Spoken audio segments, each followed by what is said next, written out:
네, 올해도 얼마 남지 않은 시점에서 내년 투자 계획들 열심히 세우고 있으실 겁니다. 특히 올해 국내 증시가 힘을 못 쓰고 있는 만큼 이 미국 증시에 투자하는 이른바 서학개미가 더 늘어날 걸로 보이는데요. 현재 환율 상승에 따른 미국 투자 매력도가 더 올라간 상황이지만 이 미국 새 행정부 출범을 앞두고 불확실성도 여전하다는 분석이 나옵니다. 내년 미국 증시 투자 관련해 권혁세 전 금감원장 모시고 이야기 나눠보겠습니다. 네, 원장님 안녕하십니까? 예, 안녕하세요. 예. 네, 이제 트럼프 취임까지 딱 한 달 남았는데 예. 세금 감면, 뭐 기업 규제 완화 이런 공약들을 과거에 많이 냈었죠. 그래서 예. 이게 또 뭐 약속대로 다 이행된다라고 하면 뭐 미국 증시에는 아무래도 뭐 긍정적이다 이렇게 봐야겠죠.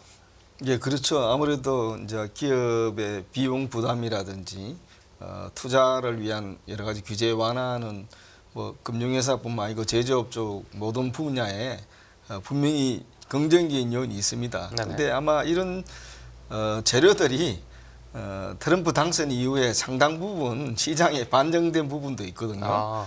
그래서 내년에 어떻게 보면 그 미국 증시의 어떤 긍정적인 또 부분도 있고 또 우려해야 될 부분도 있기 때문에 우리 투자자분들은 이 양면을 좀 종합적으로 한번 판단을 해볼 필요가 있다고 해서 우선 이제 긍정적인 부분 아까 말씀하셨듯이 이 트럼프 정책의 그런 여러 가지 규제 완화나 감세 이런 정책이 있습니다. 네네. 물론 뭐 시간이 좀 걸리겠죠. 세금을 하려면 세법도 개정해야 되니까. 네.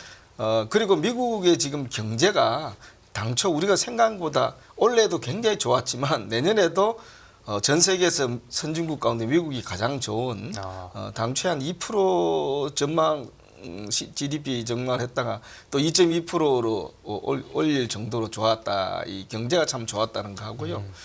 그리고 이제 그 지금 세계의 이 많은 돈이 유동성이 지금 미국 정치로 다 이렇게 많이 쏠리고 있거든요. 네. 물론 이제 달러가 강세인 영향도 있지만 지금 뭐 중국이라든지 유럽이라든지 아시아의 다른 나라들이 상대적으로 경제가 좀 좋지 않다. 그러다 보니까 이 선진국이 미국의 성장률이나 여러 가지 경제 지표들이 제일 좋다.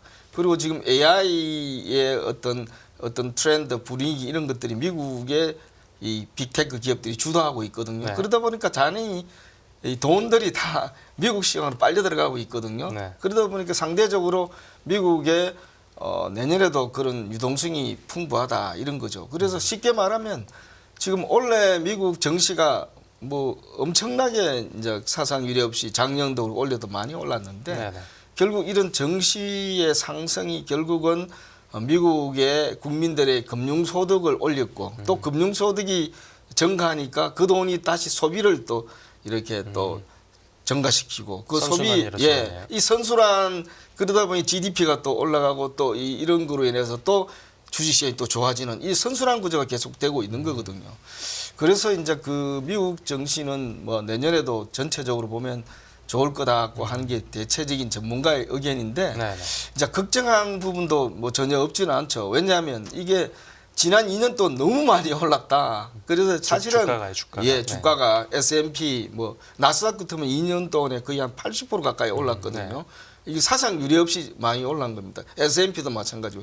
그래서 한때는 주가가 너무 거품이 낀 게 아니냐, AI 거품이 너무 낀 거 아니냐 해서 지난 8월 달에는 약간 흔들린 적도 있었습니다. 그렇죠. 그러다 경제 지표도 약간 조금 이게 고용 둔화되고 침체 신호가 아니냐고 이렇게 잠깐 흔들렸다가 역시 미국 경제는 여전히 소비가 증가하고 좋구나 이렇게 해가지고 이제 그런 우려는 싹 없어졌어요. 그래서 뭐 내년에도 뭐 심지어는 소프트 랜딩이나 뭐 노 랜딩 할 정도 좋다 하는데 그렇지만 너무 올라간 것이 조금 부담스러운 부분이다.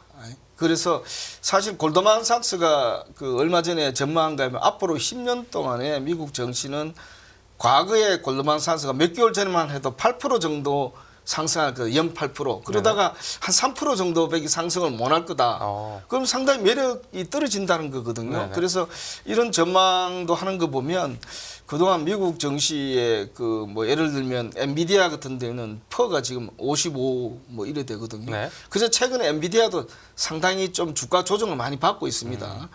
그리고 뭐 테슬라 같은 뭐 우리가 퍼가 지금 100이 넘거든요. 물론 테슬라라는 게 지금 일론 머스크의 저 효과 이로 인해서 뭐 그런 회사 자체보다도 종합적으로 이제 이렇게 주가가 엄청 올라간 거 있는데 네. 하여튼 많이 올랐다는 거가 굉장히 좀 가장 큰 리스크 요인이 될 수 있다. 그래서 네. 내년에는 조금 그게 자칫 변동성을 초래할 수 있다 이렇게 보고요. 네. 또 한 가지는 네.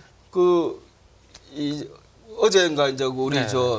미국에서 금리 금리 인하가 인하를 했지 있었는데, 않습니까? 네. 그 이제 금리는 인하했지만 사실상은 뭐 앞으로 내년에는 금리를 2번밖에 안 올리겠다. 내리겠다. 안 내리겠다. 네. 그러면 이제 트럼프의 그 리스크, 앞으로 트럼프의 정책으로 인한 인플레이션의 그런 그 리스크를 이 금리 인하에 좀 반영하겠다는 거거든요. 그래서 네네. 당초 4회 뭐 내리겠다, 한 1% 내리겠다, 0.5%밖에 안 내리겠다 이렇게 하다 보니까 파월 의장의 그 발언은 내가 지금 잘 나가는 미국 정치 찬물을 탁 끼얹는 거거든요. 네, 그러다 인플레이션이 보니까 떨어졌죠. 네, 내년에 이제 실질적으로 과연 트럼프의 여러 가지 관세 정책이나 이런 여러 가지 정책들이 정말 미국의 물가를 자극할 경우에는 그 금리 인하가 훨씬 더 제동이 걸리고 그러다 보면 미국 주가에 상당히 영향을 미칠 거 아니냐 이렇게 보고 있어요. 네. 그리고 특히 이제 이 경제 성장 이런 여러 가지 지표들, 기업 실적 지표들이 있는데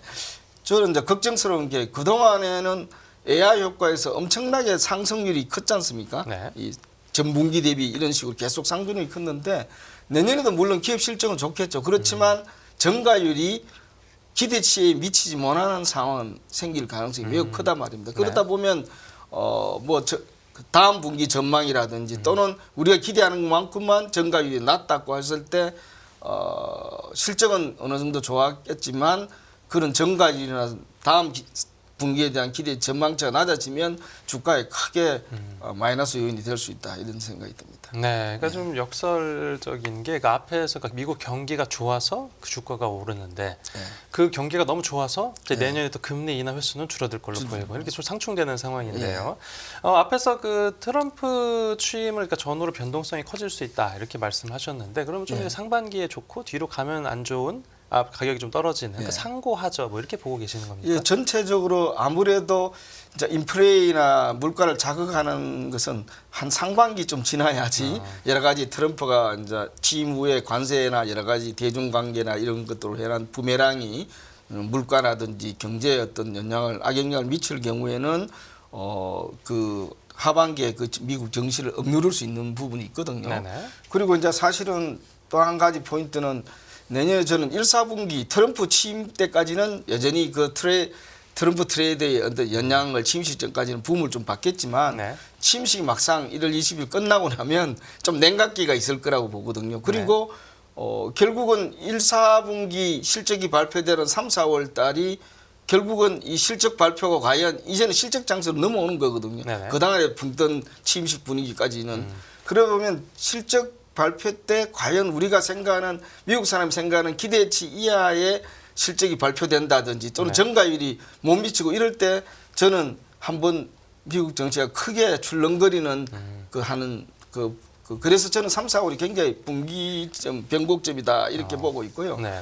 그리고 이제 트럼프 정부에서 이제 하반기에 만일에 물가나 인플레이나 이런 요인으로 해서 패드에서 금리 인하하는 게 어려워지는 상황이 될 수도 있는 거거든요. 네네. 그럴 경우에는 상당히 하반기에 미국 정치가 안 좋아지면 상대적으로 그리고 또 미국의 강달러가 약해지면 상대적으로 그동안에 미국에서 돈이 빠져나가가지고 전폐가된 중국이라든지 그런 유럽 또 아시아 우리나라를 포함해 이런 아시아들은 상대적으로 굉장히 주가가 빠져있는 전폐가 되어 있기 때문에 돈이 오히려 역으로 그쪽으로 반대쪽으로 흘러갈 가능성도 저는 있다고 그렇게 보고 있어요. 네, 그 지금 이제 국내 증시가 반등할지도 좀 관건인데 미국하고 한국 증시가 지금 디커플링 그러니까 좀 따로 가는 모습을 보이고 있는데 이런 현상이 계속될까요?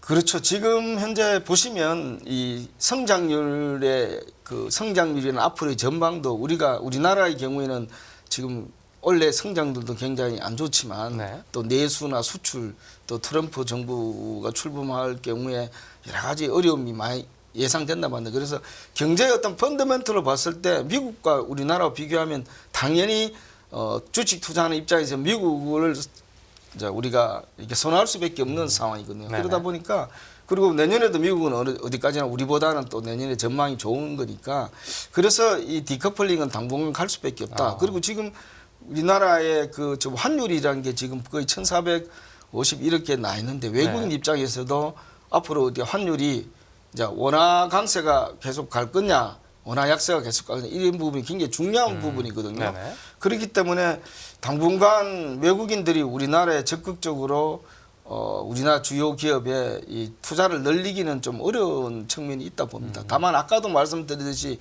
미국의 어떤 정시가 좀 충격을 받고 많이 올랐다 해서 빠져나가고 또 미국의 달러 강세에서 약세로 이렇게 하고 이럴 때 아시아 중국이나 우리나라 돈이 이제 영무부 신흥국으로 갈 상황이 올 때는 네네. 그때는 아마 하반기쯤 되면 우리나라도 새 정부가 많이 들어설 수도 있는 거고 그렇죠. 좀 더 이렇게 좀 더 이제 전망이 좀 좋아질 부분이 있기 때문에 네. 그런 부분이 되면 우리 정치가 좀 나아지지 않을까. 그러나 당분간은 참 우리 정치가 그렇게 회복되기는 쉽지 않은 상황이 계속될 거라 저는 보고 있습니다. 네, 그러니까 미국과 이제 우리나라의 정치 어떤 변수, 불확실성이 어떻게 되는지를 둘 다 같이 놓고 봐야 된다 이런 설명이네요. 그렇죠. 예, 예. 네, 알겠습니다. 네, 오늘 취재 파일은 권혁세 전 금감원장과 함께했습니다. 네, 원장님 오늘 말씀 감사합니다. 예, 감사합니다.